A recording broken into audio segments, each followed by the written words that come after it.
The so-called tolerant and diverse and accepting atheists can't intrude upon the rights of others who want to maintain their right to acknowledge God. I keep hearing these liberals insist that we Christians are trying to force our beliefs onto them. This is the same kind of mindset that believes Ronald McDonald forces people to get diabetes. The fuck? Nobody is passing laws forcing anyone to eat McDonald's food, but religious people just love passing laws forcing us to conform to their beliefs. Let's do this.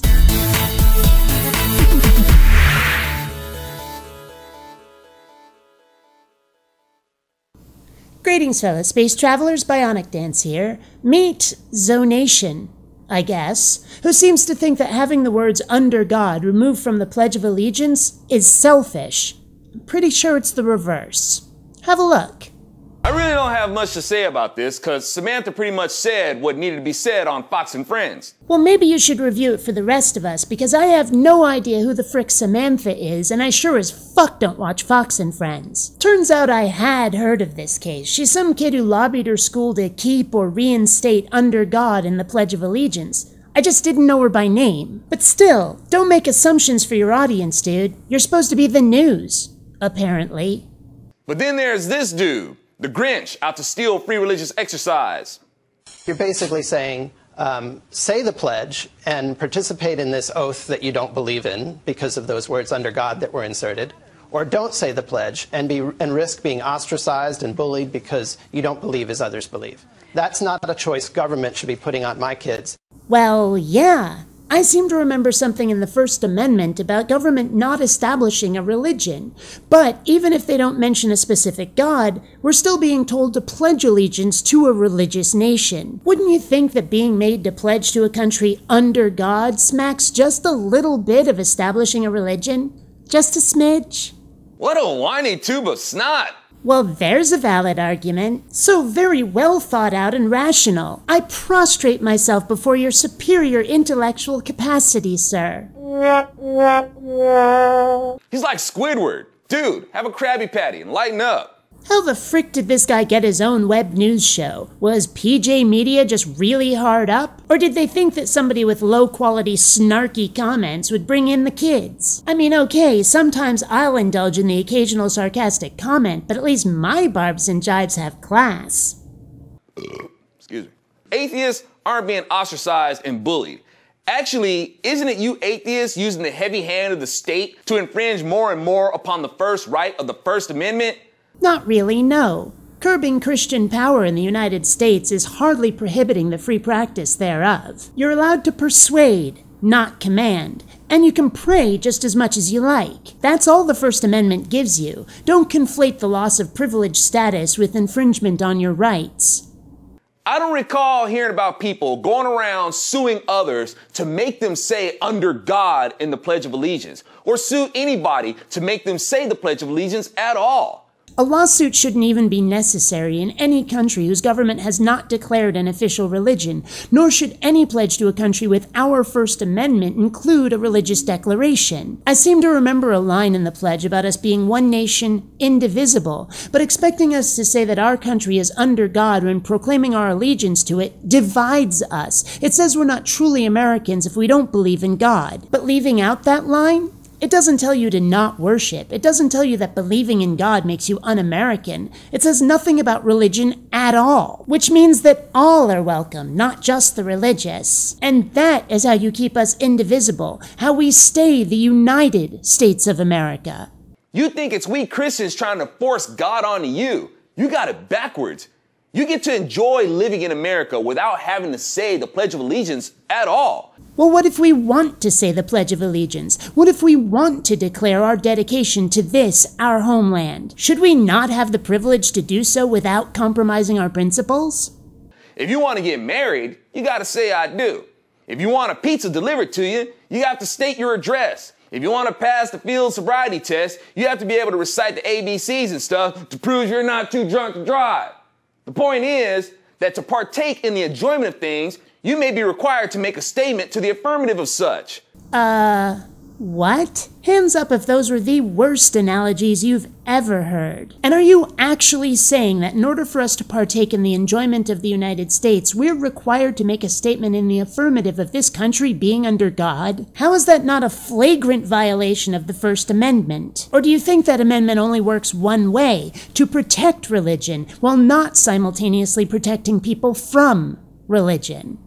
But when it comes to living in the most blessed nation in the world, you do not have to pledge allegiance to it. Yet you want to deny others the right to acknowledge God. The projection here is amazing. Taking God out of the pledge prevents religious people from acknowledging their deity, while putting God in the pledge doesn't force people to acknowledge a God for which they have no belief.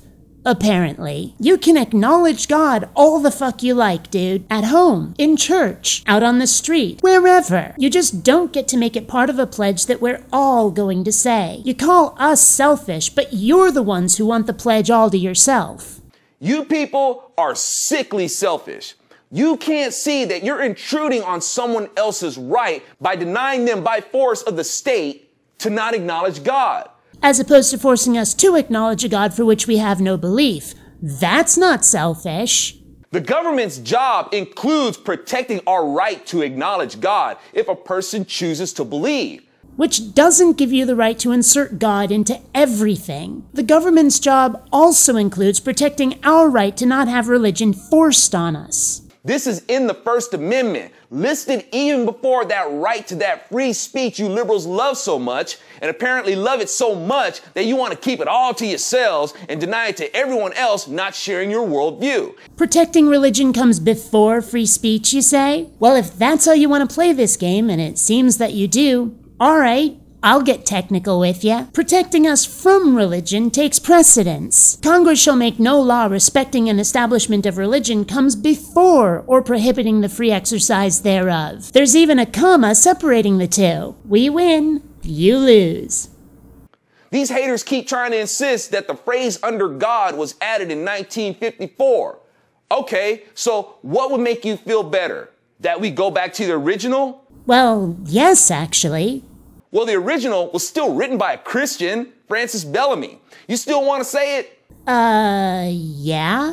You think this is about who wrote it? You think this is some sort of anti-Christian prejudice? I just want to live my life my way without having to pledge my allegiance using words I don't believe. This isn't about Christians. This is about integrity, honesty, and self-respect. So the pledge was written by a Christian. So the fuck what? I'm sure lots of things I like were written by Christians. But so long as they manage to not have it intrude unwelcome upon my life, why should I care what religion anybody is? But hey, lucky for you, you don't have to say it anyway. Nobody's forcing you, like how you're trying to force others. Nobody is forcing you to do anything. Nobody is making you say, one nation which believes in no gods, the way you're making us say, one nation under God. Telling you that under God isn't part of the pledge does not tell you to not believe, to not be religious. Next you'll be telling us that we have to shove God somewhere into the national anthem. To be fair, the full and extended lyrics of the Star-Spangled Banner do mention God once at the very, very end, but that's not the part we sing in school or at ball games. But if this fella had his way, we'd probably finish it up with, "O'er the land of the free and the home of God's slaves." And now you can't unsee that. Oh, and since you're so hung up on us keeping it original, should we bring back the Bellamy salute that goes along with saying the pledge? That should suit you just fine, since y'all are acting like a bunch of state-happy Nazis. Oops, you just violated Godwin's law, dude. You lose. But since you've decided to bring it up, need I remind you that the Nazis were Christians? That's a comparison you might want to stay away from. Even Francis Bellamy was a socialist, which I don't mind saying he was confused.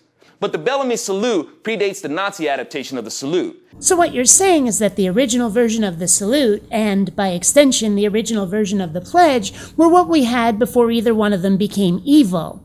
Gotcha. You don't want to say the pledge or acknowledge God? Then sit down, shut up, and don't.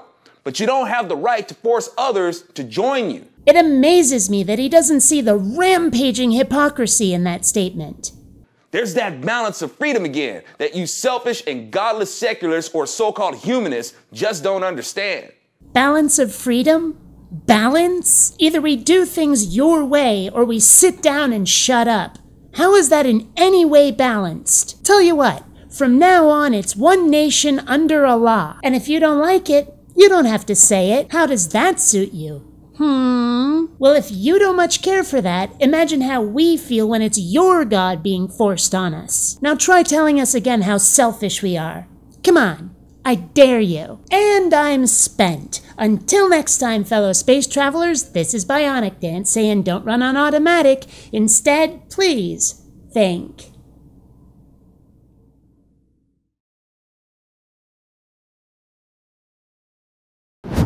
If you don't like what I'm saying, there's a good chance you're the reason I'm saying it.